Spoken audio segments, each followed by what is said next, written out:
Hello everyone, আমি জবওয়ালা হালিম। আমার এই চ্যানেলের মাধ্যমে আপনারা ডিফারেন্ট কম্পিটিটিভ এক্সামসের সেলফ প্রিপারেশনের গাইডেন্স পেয়ে থাকবেন। এই জন্য আমার চ্যানেলটাকে লাইক শেয়ার অ্যান্ড সাবস্ক্রাইব করবেন।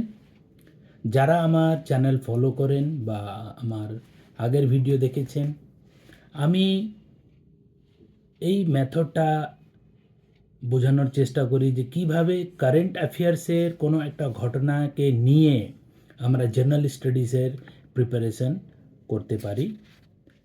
আর আমরা যদি এই মেথডটাকে ভালো করে ফলো করি তাহলে কোনো কোচিং জয়েন করতে হবে না।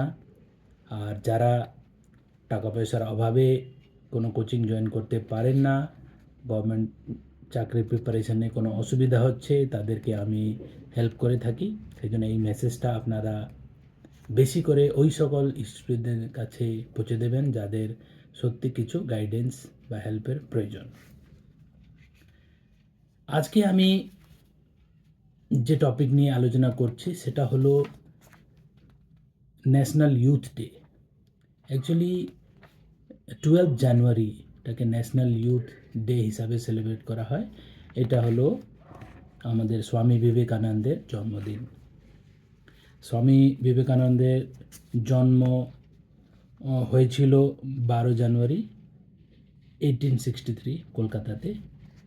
আর ওনার আসল নাম ছিল নরেন্দ্রনাথ দত্তা। আর উনি 39 ইয়ার্স এজেই মারা যান 4 জুলাই 1902-তে। তাহলে আজকে আমি যেটা আপনাদেরকে বোঝানোর চেষ্টা করছি যে এই যে ন্যাশনাল ইউথ ডে 12 জানুয়ারি, এইবার এটার থেকে রিলেটেড কি কি প্রশ্ন বা প্রবাবল প্রশ্ন হতে পারে সেটা আমাদের বুঝতে হবে। প্রথমত, এই ন্যাশনাল ইউথ ডে মতন আরও যে বিভিন্ন ডে আমরা সেলিব্রেট করি সেটা একটা রিভাইজ করে নেওয়ার একটা সুযোগ। যেমন টিচার্স ডে বা children's day, environmental day, international yoga day.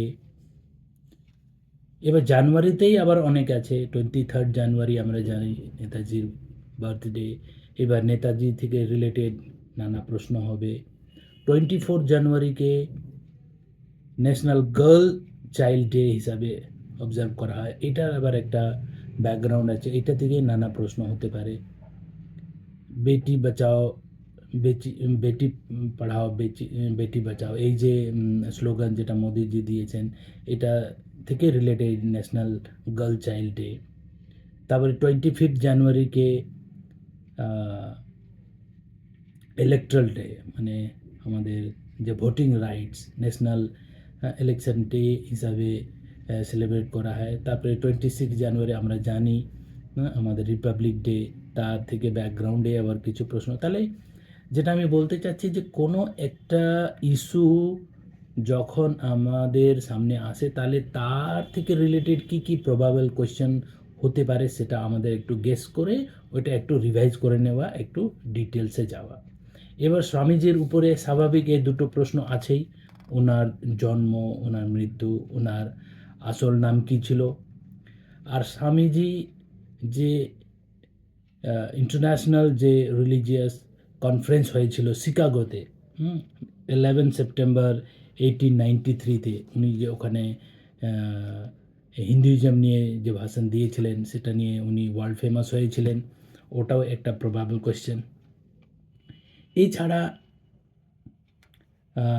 আমার ভিডিওতে আমি আগেই বলেছি যে 1984-এ এই ডিসিশন নেওয়া হয় যে 12 জানুয়ারিকে ন্যাশনাল ইউথ ডে হিসাবে সেলিব্রেট করা হয়। আর 1985 থেকে এটা সেলিব্রেশন শুরু হয়। এবার আমরা এটাও জানি যে উনি রামকৃষ্ণ পরমহংসের শিষ্য ছিলেন। আর পরে উনি রামকৃষ্ণ মিশন এস্টাবলিশ করেন, সেটা ইয়ার হলো 1897। এটাও একটা প্রবাবল কোয়েশ্চেন। আমাদের কলকাতায় গোল পার্কে রামকৃষ্ণ মিশনের হেডকোয়ার্টার আছে।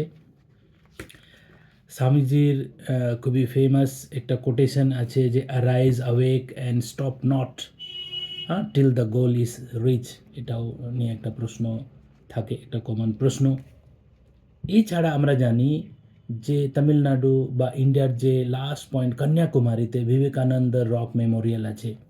হ্যাঁ, সেটা 1970-তে এস্টাবলিশ মানে হয়েছিল। ওখানে রামকৃষ্ণ মিশনের একটা ইউনিট করা হয়েছিল আর ওটা মেমোরিয়াল করা হয়েছিল। এবার রিসেন্টলি সেই Ramakrishna memorial, sorry, Vivekananda rock memorial, আর ওখানে যে একটা তামিল পয়েট আছেন থিরু ভাল্লুভার, এই দুটো যে মেমোরিয়াল আছে তাদেরকে কানেক্ট করা একটা গ্লাস ব্রিজ করা হয়েছে, সেটা নিয়েও এটা নিউজে।